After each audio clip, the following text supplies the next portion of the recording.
Hello all big pass லைவில் இப்போ ஒரு சண்டை நடந்திருக்கு. யாருக்குன்னு பார்த்தீங்கன்னா பார்வதி வர்சஸ் வினோத். என்ன பிரச்சனைன்னு பார்த்தீங்கன்னா ஹவுஸ்மேட்ஸ்க்கு வந்து நேற்று நியூ இயர் செலிப்ரேஷன் இருந்தது இல்லையா. ஸோ நிறைய ஃபுட்டெல்லாம் வந்திருந்தது. ஸோ அதில் வந்து மேக்ஸிமம் நான்வெஜ் தான் இருந்தது. ஸோ வெஜிடேரியன் வந்து இப்போதைக்கு அங்கே பாருவும் சபரியும் மட்டும்தான் இருக்காங்க. பாரு வந்து மார்னிங்கே வந்து பார்க்குறாங்க. ஸோ எல்லாமே வந்து மோஸ்ட்லி நான்வெஜ் தான் இருக்குது. ஸோ பாரு என்ன சொல்கிறாங்கன்னா, இதில் வந்து வெறும் பன்னீர் பட்டர் மசாலா ரொம்ப ஆயிலியாக இருக்குது, சாப்பிட பிடிக்கல, எனக்கு ஏதாவது ஒரு காய் மட்டும் வந்து சஜஸ்ட் பண்ணுறியா வினோத்னு சொல்லிட்டு கேட்குறாங்க. ஸோ வினோத் சொல்கிறாங்க, சரி அப்போ நான் உனக்கு பொரியல் ஏதாவது பண்ணித்தரேன்னு சொல்கிறாங்க. ஸோ பார்வதி சொல்கிறாங்க, இல்லை நீ சொன்னால் கூட நான் செஞ்சுருவேன் வினோன்னு சொல்லிட்டு பாரு ரொம்ப காமாக தான் பேசினாங்க. ஏன்னா நீங்கள் வந்து நான்வெஜ் சாப்பிட்டீங்கல்ல, எனக்கு வந்து ஸ்ட்ரென்த் எதுவுமே இல்லைன்னு சொல்கிறாங்க. அதான் பன்னீர் இருக்குல்ல, பன்னீர் சாப்பிட வேண்டியதானே கேட்குறாங்க. இல்லை வினோத், அதில் பன்னீர் கம்மியாக இருக்குது, இன்னொன்று அதில் ரொம்ப ஆயிலி மசாலா ஜாஸ்தி, எனக்கு அது வேண்டான்னு சொல்கிறாங்க. சரி அப்போ உனக்கு நான் ஏதாவது பொரியல் பண்ணுறேன்னு சொல்லும்போது பாரு திருப்பியும் சொல்கிறாங்க, ஏன்னா நீங்கள் நான்வெஜ் சாப்பிட்றீங்க, உங்களுக்கு அதில் ஸ்ட்ரென்த்து கிடைக்கும், எனக்கு இதில் எதுவுமே கிடைக்காது, டாஸ்க் வேறு இருக்கும்.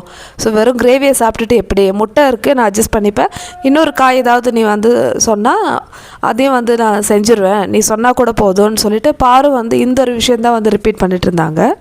ஸோ இதெல்லாமே வந்து ஒரு நார்மல் கான்வர்சேஷன் தான். இதுக்கு போய் வினோத் வந்து உடனே அது என்ன நீ எங்களை எப்போ பார்த்தாலும் நீ நான்வெஜ் சாப்பிட்ற, எனக்கு எதுவுமே இல்லைன்னு சொல்லிட்டே இருக்கேன்னு சொல்லிட்டு வினோத் வந்து கத்துறாரு. ஸோ பாரு வந்து இல்லை வினோத், நான் சொன்னது வந்து உங்களுக்கு நான்வெஜ் இருக்குது, அதில் ஸ்ட்ரென்த்து கிடைக்கும், எனக்கு எதுவுமே இல்லை அதுதான் சொன்னேன், எனக்கு ஒவ்வொரு தடவை இது ஒரு பிரச்சனையாகவே இருக்குது, ஏன்னா நிறைய நான்வெஜ் தான் வருது. ஸோ எனக்கும் வந்து கூச்சமாக இருக்குது கேட்குறதுக்கு, அதனால தான் வந்து திருப்பி சொல்லிகிட்ருக்கேன், வேறு எதுவுமே இல்லை. அது வந்து வினோத் தப்பாக நினச்சிட்டாங்க, அவங்க வந்து நான்வெஜ் சாப்பிட்றதுனால பாருக்கு வந்து பொறாமையில் வந்து அவள் சொல்கிறான்னு.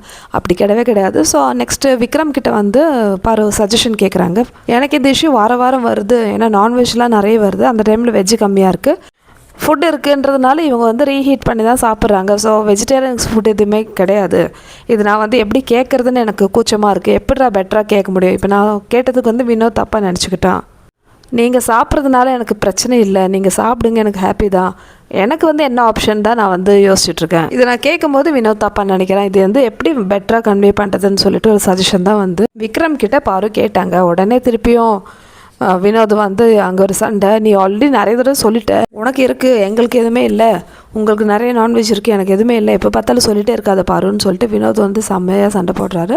ஸோ விக்ரம் வந்து பாருக்கு சப்போர்ட் பண்ணுறாங்க. அப்படிலாம் இல்லை, இவன் வந்து சஜஷன் தான் கேட்டேன், நான் எப்படி வந்து பெட்டராக கன்வே பண்ணுறதுன்னு சொல்லிட்டு, உன்னை வந்து தப்பே சொல்லலை அவன்னு சொல்கிறாங்க. ஸோ நடுவில் சுபிக்ஷா வராங்க. சுபிக்ஷா வந்து அதான் பாருக்கு பட்டர் மசாலா, பன்னீர் பட்டர் மசாலா தான் இருக்குல்லேன்னு சொல்லி, இந்த சுபிக்ஷா எப்போவுமே வந்து பாருக்கு நெகட்டிவாக தான் வந்து சொல்லுவாள். ஆனால் நிறைய பேர் நான் வெஜிடேரியன் இருக்கும்போது ஒரு வெஜிடேரியன் சர்வே பண்ணுறது ரொம்ப கஷ்டம், அதுதான் வந்து சொல்ல முடியும்.